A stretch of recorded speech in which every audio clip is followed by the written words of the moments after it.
Dear ناظرین، سلمان منصور ایک نئے ٹاپک کے ساتھ آپ کی خدمت میں حاضر ہے۔ تو آج علم بیان کا ایک اہم رکن پڑھنے جا رہے ہیں جس کا نام ہے استعارہ۔ یہ استعارہ 9 سے لے کر 12 تک کی بورڈ کلاسز میں ایک اہم سوال کے طور پر جو ہے پیپر میں آتا ہے۔ تو آئیے پڑھتے ہیں۔ استعارہ کی تعریف۔ استعارہ کا لغوی معنی ہے ادار لینا۔ ادبی اصطلاح میں جب کوئی لفظ اپنے حقیقی معنوں کی بجائے مجازی معنوں میں استعمال ہو اور اس کے حقیقی اور مجازی معنوں میں تشبیہ کا تعلق پایا جائے، استعارہ کہلاتا ہے۔ اب مثالیں دیکھتے ہیں اور اس کو ادھر سمجھتے بھی ہیں۔ فرض کیا ایک مثال ہے، وہ دیکھو چاند آیا، تو چاند استعارے کے طور پر استعمال ہوا ہے۔ چاند کے حقیقی معنی تو ایک روشن گولا ہے نور کا جو بہت خوبصورت ہوتا ہے۔ اس کے مجازی معنوں میں یہ کسی خوبصورت شخص کے لیے استعمال ہوتا ہے۔ دوسری مثال ہے پانی برف ہے، تو یہاں پر برف استعارے کے طور پر استعمال ہوا ہے کیونکہ پانی میں اور برف میں ایک خصوصیت مشترک ہے اور وہ کیا ہے؟ ٹھنڈک ہے۔ میرا بیٹا شیر ہے، تو یہاں پر بیٹے کو شیر کہا گیا ہے۔ جس طرح شیر بہادر ہوتا ہے، بیٹا بھی انسان کو بہادر لگتا ہے، تو یہاں پر بیٹے کو بہادری کی وجہ سے شیر کہا گیا ہے۔ سلمان افلاطون ہے، اس جملے میں سلمان کو افلاطون کہا گیا ہے۔ افلاطون ایک ذہین شخص گزرا ہے تاریخ میں، تو جس طرح افلاطون ذہین ہے، سلمان بھی اس طرح ذہین ہے، تو ہم سلمان کو افلاطون کہہ دیتے ہیں۔ اس کے دانت موتی ہیں، تو یہاں پر موتی کا لفظ استعارے کے طور پر دانتوں کے لیے استعمال ہوتا ہے۔ جس طرح موتیوں میں چمک دمک پائی جاتی ہے، کسی شخص کے دانت بھی اگر چمکیلے ہوں تو ہم اس کو کہہ دیتے ہیں کہ اس کے دانت موتی ہیں۔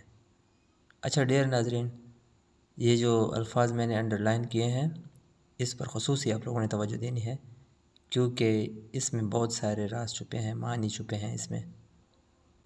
اچھا، نثری مثالیں ہم نے پڑھ لی ہیں۔ اس ویڈیو کے آخر میں شعری مثالیں ہم پڑھیں گے، لیکن اس سے پہلے ہم ارکان پڑھتے ہیں کہ استعارے کے کتنے ارکان ہیں۔ استعارہ کے 3 ارکان ہیں: مستعار لہو، مستعار منہ، وجہ جامع۔ آئیے ایک ایک کو پڑھتے ہیں، سمجھتے ہیں۔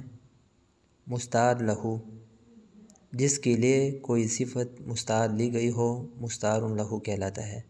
ایک مثال میں نے دی ہے، پانی برف ہے۔ مندرجہ بالا جملے میں پانی کیا ہے؟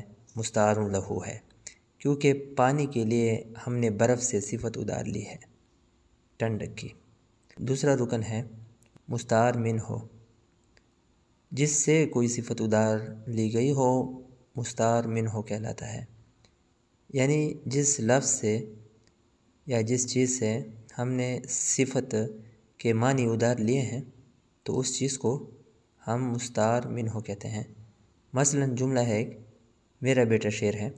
مندرجہ بالا جملے میں شیر مستعار منہ ہے کیونکہ شیر کے لفظ سے صفت ادار لی ہے جو کہ بہادری ہے۔ وجہ جامع، مستعار لہ اور مستعار منہ میں جو صفت مشترک پائی جاتی ہو، وجہ جامع کہلاتا ہے۔ مثلا اس کے دانت موتی ہیں۔ اس جملے میں دانتوں اور موتیوں کے درمیان جو صفت مشترک ہے وہ ہے چمک، تو وجہ جامع ہو جائے گا چمک۔ اچھا ناظرین، مستعار لہو اور مستعار منہ کو طرفین استعارہ کہا جاتا ہے۔ یہ MCQs کے لحاظ سے بہت اہم ہے۔ اچھا، اب بڑھتے ہیں وہ اشعار جن میں استعارہ پایا جاتا ہے۔ تو شعری مثالیں ہیں۔ شعر نمبر 1، بڑھتے تو کبھی صورت شمشیر نہ رکتے، بڑھتے تو کبھی صورت شمشیر نہ رکتے، غصے میں کسی طور سے وہ شیر نہ رکتے۔ تو یہاں پر شعر استعارے کے طور پر بہادروں کے لیے استعمال ہوا ہے۔ دوسری مثال ہے، بتوں پہ جا کے دل مبتلا نہیں آتا، پکارتا ہوں تو کہتا ہے جا نہیں آتا۔ تو یہاں پر بتوں استعارے کے طور پر حسینوں کے لیے استعمال ہوا ہے۔ آخری شعر ہے، کس شیر کی آمد ہے کہ رن کانپ رہا ہے، رن ایک طرف چرخ کوہن کانپ رہا ہے۔ یہ مرثیے کا ایک شعر ہے، عباس رضی اللہ عنہ کے لیے استعمال ہوا ہے، شعر کا لفظ استعارے کے طور پر۔ تو ٹھیک ہے، اس میں شعر سے مراد حضرت عباس ہے۔ ناظرین، امید ہے یہ ویڈیو آپ کو پسند آئی ہوگی۔